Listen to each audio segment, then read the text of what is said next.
Hei, sen neesam tikušies, bet tam bija iemesli, jo vasara bija reāli karsta, gan tiešā, gan pārnestā nozīmē. Bet tagad atpakaļ un uzreiz ar solījumu topu izpildīšanu. Pirms kāda laika bija video par suņu šķirnēm, kuras jums neiesaku ņemt, nu tad tagad būs video par to, kādas suņu šķirnes es iesaku ņemt.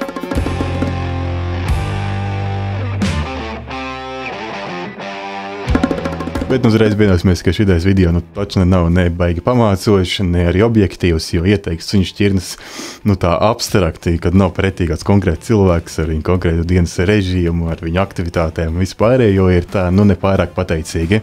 Tāpēc uzsverēšu šo video drīzāk kā vienkārši tā interesanti, kas tad suņvaram patīk. Un iespējams ir kāds cilvēks, kas tieši šobrīd domā, kādu suņu šķirni izvēlēties, tad iespējams es nedaudz to jūsu zināšanu to apvārsni paplašināšu. Un varbūt jūs te dzirdēsiet kādu jaunu šķirni, pa kuru jūs nebijāt līdz šim aizdomājušies.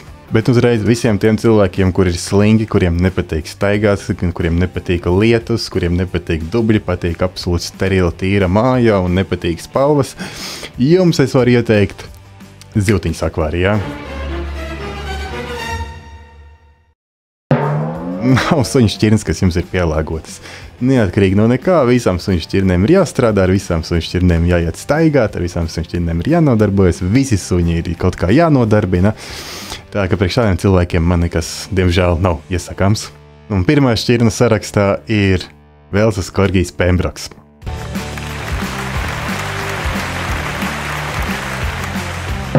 Tā laikam ir tā šķirne, ko pēdējā gada laikā es esmu visbiežāk ieteicis. Pie tam vēl kādu laiku atpakaļ, gadus 5, ne vairāk, 10 atpakaļ. Man šī šķirne ārkārtīgi nepatīka.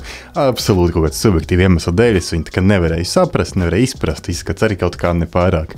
Bet, vecāks kļūstu, domas mainās, un par korgijiem man domas ir mainījušies tā pa 180 grādiem. Tagad tā ir viena no manām tādām mīļākajām šķirnēm. Man liekas, ļoti labs suns, ļoti izdevies suns. Jo daudziem korgijs noteikti asociējas ar to, ka tas ir Anglijas karalienes suns un varbūt rodas nepareizi iespēja. Tas ir tāds normāls lauku krandis vislabākajā izpratnē. Tas ir normāls suns, viņš var skriet pa dubļiem, viņam tā vajag darīt. Viņi ir gan aktīvi, bet ne pārāk aktīvi, viņus var nogurdināt. Viņiem temperaments ir ļoti tāds pateicīgs dzīvošanai dzīvoklī, bet tajā pašā laikā jūs gribat ar viņu doties paskriet, padauzīties, paspēlēties, kā pārgājienu doties, viņš arī mierīgi to slodzi varēs turēt. Un es tāds ļoti labs vidusmēra suns. Un nekādā gadījumā viņš nav paredzēts visu dienas gulēt uz kāda karaliska spilvena. Kā mīnusa šķirnē varētu pieminēt to, kad es vēl runāju nesen ar savu kolēģi Jūliju. Un mums tāds novērojums, kad gadās tādi ļoti lieli, masīvi korgiju puikas, kuri, diemžēl, mēs būtu agresīvi. Un tā diezgan nopietni agresīvi. Bet visā citādi, ja ar viņiem laicīgi sāk nodarboties, laicīgi sāk socializēt, esat viņus pirkuši no godīgiem audzētājiem, tad ar šo šķirni nekādām dižām problēmām nevajadzētu būt. Nākamais suns ir gudrākā blondīna pasaulē, jeb zeltainais retrievers. Tā ir šķirne, kura pēdējo gadu laikā, man liekas, ir diezgan mainījusies. Agrāk man viņa nepatika. Redzēt, ir šķirnes standarts, un tad kur ir aprakstīts temperaments, un tad ir realitāte, kāda patiesība ar suņu. Un kad laika apakaļ viņi bija diezgan tādi vai flegmātiski, vai mēdz būt arī bailīgi, agresīvi. Vispār tāds diezgan tāds kaķis maisā. Tu nopērc, un tik viņi zina, kas tur sanāks.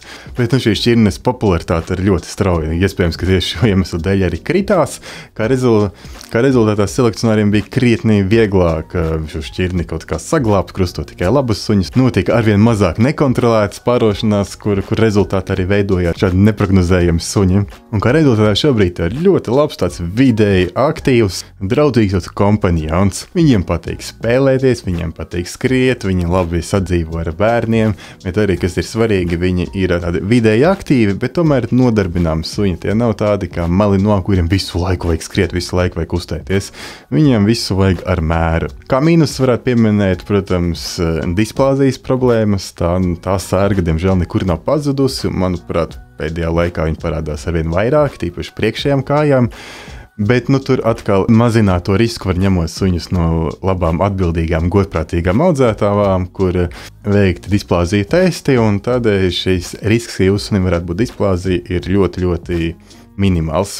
Un tālāk, laikam, es sākšu jūs šokēt, jo diez vai tādas šķirnes jūs no manis sagaidījāt, un kā nākamā šķirne ir franču buldogs. Šai šķirnei nav pa lielam vispār nekāda objektīva iemesla, kāpēc, lai viņi vispār būtu šī topā. Un, protams, visi retārsti varētu tagad skaļi kliegt un uzsaukt visas viņu veselības problēmas, kādas viņiem ir, un tas nav pārspīlēts, viņi tiešām ir diezgan slimīgi suņi, tāpēc es nenogurstoši uzsvēršu to, ka ir svarīgi viņus ņemt no labām audzētavām, bet es nezinu, man kaut kā ar franču buldogiem ļoti labi saskan. Viņi, manuprāt, ir ļoti viegli mācās, man patīk tā viņa aktivitāte, jo viņi ir ļoti aktīvi suņi, bet viņu noturība nav neko baigi ilga. Viņi var spēlēties, viņi spēlēs ļoti, ļoti spēcīgi, bet viņi ir ātri nogurs līdzīgi kā es, tā kā es ar sportu, nevarētu teikt, ka baigi nodarbojos, tad līdz ar to man patīk sportot, man patīk aktivitātes, bet es ātri nogurstu un bez tam labprāt sēžu dīvānā. Un franču buldogs ir aptuveni tāds pats aktīvs, bet uz vienai robežām visu un vajag gulēt. Galvenie mīnusi šķirnei ir gandrīz visi iespējamie mīnusi, kas mēdz būt. Kā lietas, no kā būtu jāuzmanās, mēdz būt franču buldogi, kas ir ārkārtīgi tādi holēriski aktīvi, kuri nespēja paši sevi nomierināt, un tad ir ļoti jāstrādā ar impulsu treniņiem, bet pa lielam viņam tādam nemaz nevajadzētu būt. Tas drīzāk tāds ģenētisks gļuks, bet viņš ir sastopams, kā arī mēdz būt agresīvi franču buldogi. Šis fenomens gan pamazām parādās arvien mazāk, bet no agresīvs franču buldogs tas ir diezgan nopietni. No tāda būtu vēlams izvairīties, un es arī diezgan pārliecināts, ka lielākā daļā tas tieši iedzimtu problēma dēļ. Bet visā citādi, ja būs laicīga socializācija, normāla apmācība un jūs nodarbināsiet tos suni, tad jums viss būs kārtībā. Savukārt, kad attiecās uz ārsteišanām, tur var nākties jūsu maku pavērt nedaudz plašāk. Nākamais suns, ar ko es iespējams šokēšu vēl vairāk, ir bišona frizē.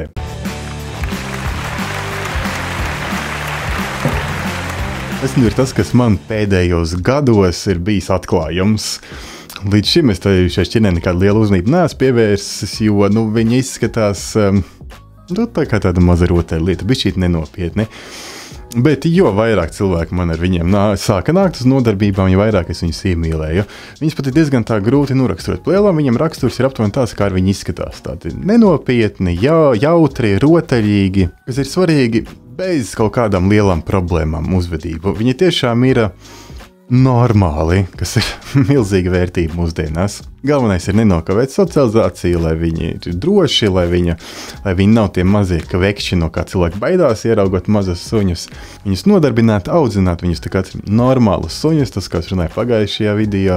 Nevajag mazus suņus vairāk lutināt vai ucināt un staipīt tikai par rokām. Un tad viņi ir izaugst normāli suņi, kur izskatās, šitā. Piekrīt, izskats varētu daudzus jūs mulsināt, bet raksturā super. Un kaut kādā ziņā ļoti līdzīgs bišona frizē ir mazie pūdeļi. Tieši tās pats jautrs aktīvs suns, kuram patīk spēlēties, labi saprotās ar mainiekiem. Galvenais ir nepakļauties tiem mītiem, ka mazie suņi nav jāmāc, viņi nav jāaudzina, viņi nav jāsocializē. Un vispārējais, kā arī veidojas ļoti bieži problēma šiem suņiem sākt viņus laicīgi mācīt, laicīgi socializēt. Nekāda diža problēma nebūs. Vēl viena lieta, kas gan pūdeļiem, gan bišo frizēm ir kopīgs, viņiem nepārāk patīk mājās palikt vieniem, bet to problēmu arī var atrisināt vienkārši laicīgi sākot viņus radināt palikt vienus. Un tagad atgriežamies atkal pie šīs lielākiem suņiem, un nākamais ir jaunskatīs pīļu retrievers.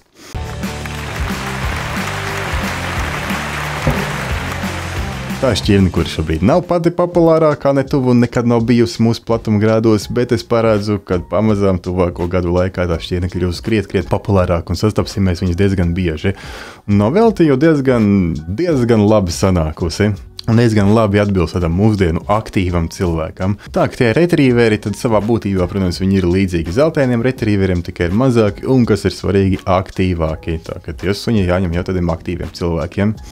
Tā kā šī šķirne nav gluži pat populārākā, es nevaru lielīties, ka es tagad esmu simtiem tādus trenējis, atšķirībā no franču buldogiem, bet diezgan daudz viņi ir tomēr bijuši, un tas tāds mans novērojums ir, ka ja viņiem pietrūk šīs fiziskās aktivitātes, tad viņi mēdz pastaigu laikā ļoti ieciklēties uz kaut kādām lietām, un pēc tam ir ļoti grūti dabūt viņu uzmanību. Tur uz kaķis, suns ieraugt, viņam ļoti vajag, viņi žņaudzās un nereģē ne uz kādiem saucieniem, ļoti uzvalkās tajā brīdī. Bet, tāpēc šie suņi ir jāņem aktīviem cilvēkiem, kuri grib tiešām nodarboties ar suni. Tas nevar būt tāds vienkārši paralēli visam pārējām vēl arī šāds suns. Nu, un tagad divas šķirnes, kuras man ārkārtīgi patīk, bet es ļoti ilgi domāju, vai viņas iekļaut šī sarakstā vai nē, jo viņas ir tādas uz robežu. Viņi varētu ielikt šajā video, bet tikpat labi varētu ielikt arī iepriekšējā video par suņu šķirnēm, kuras jūs neiesaku. Bet tāpēc viedosimies, šīs šķirnes ir tiem cilvēkiem, kuri tiešām grib ar suņiem nodarboties, kuri tiešām ir aktīvi un kuri tiešām grib savu dzīves galveno hobiju tagad pataisīt,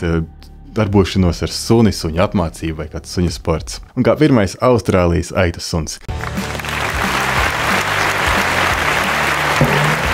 Ja nevajag sajaukt ar Austrālijas ganus, un tā pavisam cita šķirne, un to gan es tā baigi neieteiktu. Neskatoties savu nosaukumu, pats šķirne cēlusies Amerikā un ir patiešām ļoti, ļoti aktīva. Man teikt, ka tā ir pati aktīvākā šķirne, ko drīkst ņemt tāds normāls parasts cilvēks. Tālāk, ja aiziet jau sportisti, mednieki, dienestiem suņi un vispārējais. Austrālijas aicams, neskatoties uz savu nenormālu aktivitāti, tomēr vēl ir nogurtināms. Man ārkārtīgi patīk arī viņa izskats, viņa tomēr tāds nelīdzinās īsti nekam.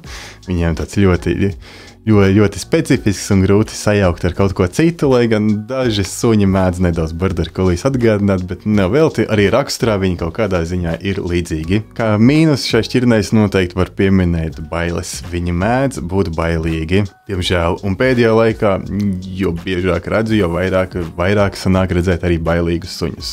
Cēloņi gan tam ir divi. Pirmkārt, šī šķirne vienam brīdi kļuva diezgan populāra, līdz ar to sākās atkal šī nekontrolētā pārošanās, kā rezultātā veidojās visādi ģenētiski defekti. Otrs tas, ka šos suņus, es nezinu kāpēc, bet šos suņus diezgan bieži pērk no ārzemēm.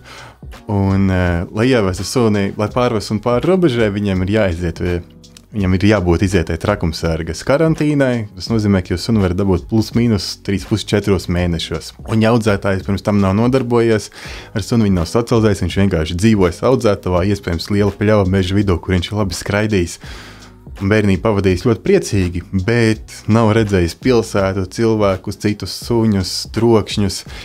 Tad 4 mēnešos sākt socializēt, tas jau ir tā kā nedaudz nokavēts. Tāpēc, ja pērciet suņus no ārzemēm, pat vienalga kāda šķirne, šiem jautājumiem noteikti pievērst uzmanību. Savādāk jūsu gaidītais rezultāts galīgi var neatbilst jūsu vēlmēm. Nu, un otra aktīvā šķirne ir Velsas Springer Spaniels. Man nezinu, kāpēc liekas tā vispār tāda ļoti nenovērtēta šķirne. Visu to cilvēku vidū, kuri meklē ļoti aktīvus suņus. Viņi bieži izvēlās kādu no tām šķirnēm, ko es pieminēju iepriekšējā video, un nevienai no viņām nav nekādu vaina, viss ir kārtībā. Bet vēl Springer Spaniels, atšķirībā no daudzām citām ļoti aktīvām šķirnēm, ir arī ļoti viegli mācāms. Viņi tiešām ļoti labi pakļaujās apmācībām, kas ir svarīgi, lai viņi spētu jūs klausīt un spētu pakļauties jūsu komandām. Viņš nedrīkst būt pārāk uzvilcies. Savukārt, lai viņš nebūtu pārāk uzvilcies, viņam jānodrošina pietiekuši daudz gan fiziskas, gan, kas ir ļoti svarīgi, mentālas aktivitātes. Tāpēc, ja jūs meklējat aktīvu suni, jūs gribat ar suni daudz nodarboties, tad iesaku pievērst uzmanību arī šai šķirnei. Nu, un kā pēdējais, pat ne šķirne, bet tāda grupā, ir suns no Patvērsmes.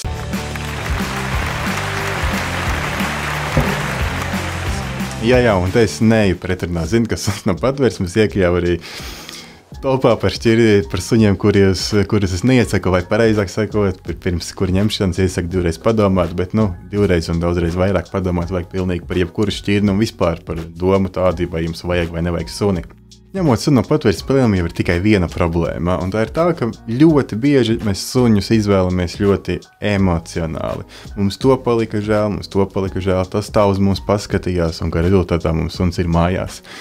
Ja vienmēr atcerieties, izvēloties suni, neatkarīgi no tā, vai tā ir Patvērsme, vai jūs izvēlaties šķirnes suni, jācenšas tomēr maksimāli mēģināt saglabāt sevī kaut kādu racionālismu, un ir jāsaprot, vai jūs varat šim sunim nodrošināt visu to, kas viņam ir vajadzīgs. Ja tas suns ir bailīgs, vai jums pietiks laika un pacietības ar viņu strādāt, lai viņš pamazām iedrošinātu? Ja viņš ir aktīvs suns, vai jums pietiks laiks un pacietība ar viņu darboties? Ja tas ir mierīgs suns, vai tas ir tas, ko jūs gribat, varbūt jūs gribat ar viņu skriet kaut kur. Es saku, mēģiniet un centieties izvēlēties sev tādu suni, kurš maksimāli atbilstam jūsu dzīves aktivitātei, tam dzīves ritējumam, lai jūs šo suni varētu maksimāli iekļaut savā ikdienā. Savukārt, Ja jūs paši esat ļoti aktīvi, ļoti tādi familiāri, patīk doties ciemos, patīk uzņemt ciemiņus, un jūs paņemat savu ārkārtīgi bailīgu suni, un tas skaidrs, ka suns pie jums nejutīsies laimīgs. Varbūt, ka viņam būtu, un ja tādā veidā jūs atņēmāt šim sunim iespēju dzīvoties, pirms nākamā dienā paņemt kā cilvēks, aizvest viņus laukos, kur suns dzīvotu mierīgi, laimīgi, ne par ko nesatrauktos, skrietu, ganītu aitas un bēdu nezinātu. Un tāpēc pieiet šim jautājumam ļoti atbildīgi. Un pat ja jums nevarat paņemt sunu no patvērsmes, tad ir brīnišķīgs veids, kā jūs varat palīdzēt gandrīz visiem suņiem patvērsmē vienlaicīgi. Jūs varat paņemt savus telefonus un noziedot pusalgu patvērsmē. Es pagaidīšu. Nu, lūk, tas arī šodien viss. Ja likās vērtīgi, noteikti padalies ar video. Ja patīk, nospied īkšķi augšā, ierakst kaut ko komentārā, varbūt tu gribi kādu suņu šķirni pievienot šim sarakstam, varbūt kādu suņu šķirni gribi noņemt no šīs saraksta, bet neizteiciet franču buldogus. Es zinu, ka tas nav objektīvi, bet man viņi patīk. Un tiekamies pavisam drīz jau kādā nākamā video. Visu labu!